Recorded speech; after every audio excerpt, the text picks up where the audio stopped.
Hello students, this video is for class 6 biology.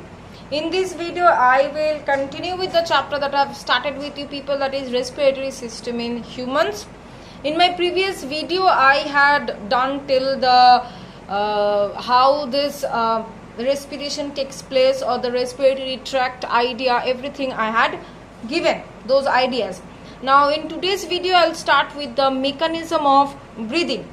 So let's not waste the time and let's get started with the topic of mechanism of breathing of respiratory system in human beings. So this is the mechanism of breathing. Now mechanism of breathing is primarily, or what is it? What is the mechanism of breathing? The process of breathing is actually termed as the mechanism of breathing. That means the process by which we take in oxygen and give out carbon dioxide. This process is termed as the mechanism of breathing. Now this mechanism of breathing is having two parts or two types or two processes, you can say. One is inspiration, or you can say breathing in or inhalation.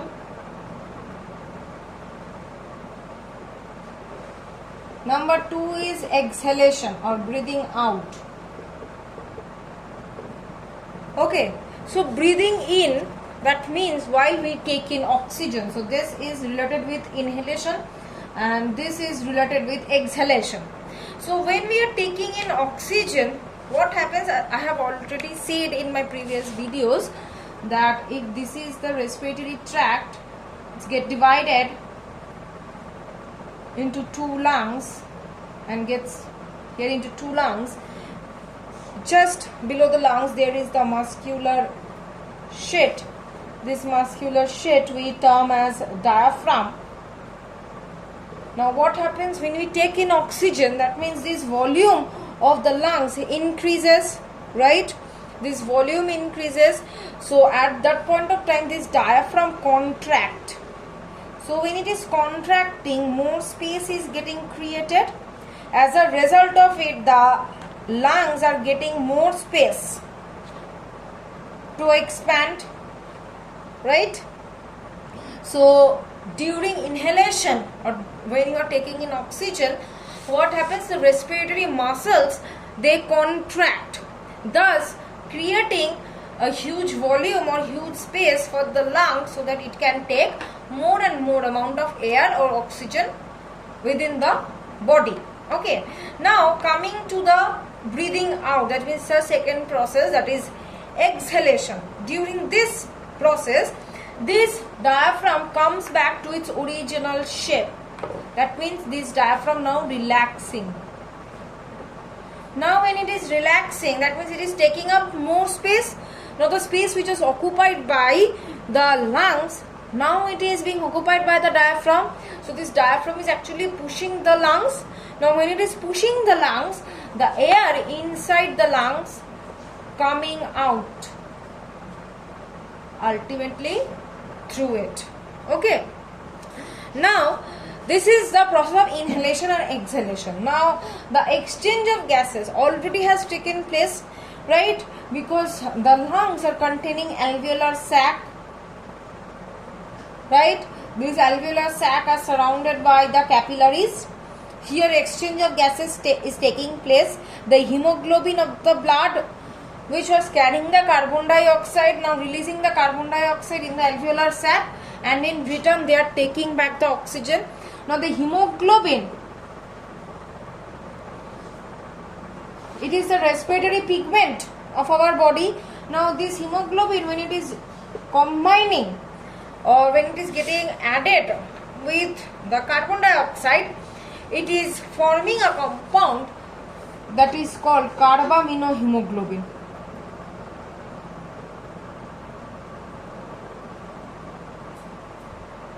Okay. And when the hemoglobin reacting with oxygen, it is forming another compound, another stable compound that we call as oxyhemoglobin. Okay, So in this way, the exchange of gases or the process of inhalation exhalation is going on inside our body. Now next our topic is common respiratory diseases. Common respiratory diseases, that means the diseases which are affecting our respiratory tract or the respiratory system. Okay, now first respiratory disease is asthma. Very common respiratory disease, asthma. Okay, and it is caused by the inflammation of the airways of the lungs. Okay, inflammation means, what do you mean by inflammation? That means swelling up. The airways get swelled up. That means if this passage, if it is getting swelled up, okay, if this getting swelled up, this region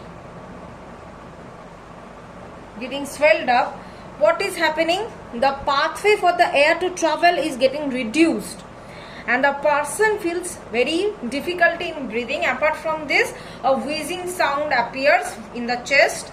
Now this asthma may cause due to air pollution, some allergens. What are allergens? Allergens are the substances which cause allergy. Okay, like pollen grains, like dust, smoke, excessive chilled air can cause asthma. Common cold or other respiratory infections can lead to this disease. Now the second respiratory disease is bronchitis. As you can understand by the term bronchitis, that means it is affecting the bronchi. That's why the name bronchitis from the term. It is caused by a virus. The virus is airborne, so when people cough or make direct contact with other people, this virus travels to a healthy person and infect that. What happens over here? The bronchial tubes are getting affected, and the inner lining of the bronchial tubes gets swelled up, inflated, okay, and thus it is getting very difficult to breathe. The symptoms including coughing up of mucus, wheezing, shortness of breath, chest discomfort. So all these are the possible symptoms of bronchitis. Another disease, respiratory disease, is pneumonia. It primarily affects our main respiratory organ, that is the lungs. It is a lung infection which affects the alveoli. This grape, the bunch of grape, is being affected in case of pneumonia. This is done by bacteria and sometimes virus. And what are the symptoms? Cough, chest pain, fever. The lungs get filled up with the fluid. The patient experiences huge chest pain, difficulty in breathing. Okay, and it is treated with the help of antibiotics. Okay, so this is the third disease. Fourth disease is tuberculosis. Very famous disease, TB or tuberculosis. It is a bacterial infection. What is the name of the bacteria? Mycobacterium tuberculosis. It spreads from the infected person to the healthy person. It's a droplet infection. That means by the cough, by the sneeze, it can spread from one person to another person, and it affects the lungs. What are the symptoms? Coughing, blood containing sputum, weight loss, chest pain, fever, shortness of breath. All these are the symptoms of the tuberculosis. It can be prevented by vaccination and some useful medicines. If it is not treated correctly, the person can die. It is fatal. Okay, so here I am completing the chapter.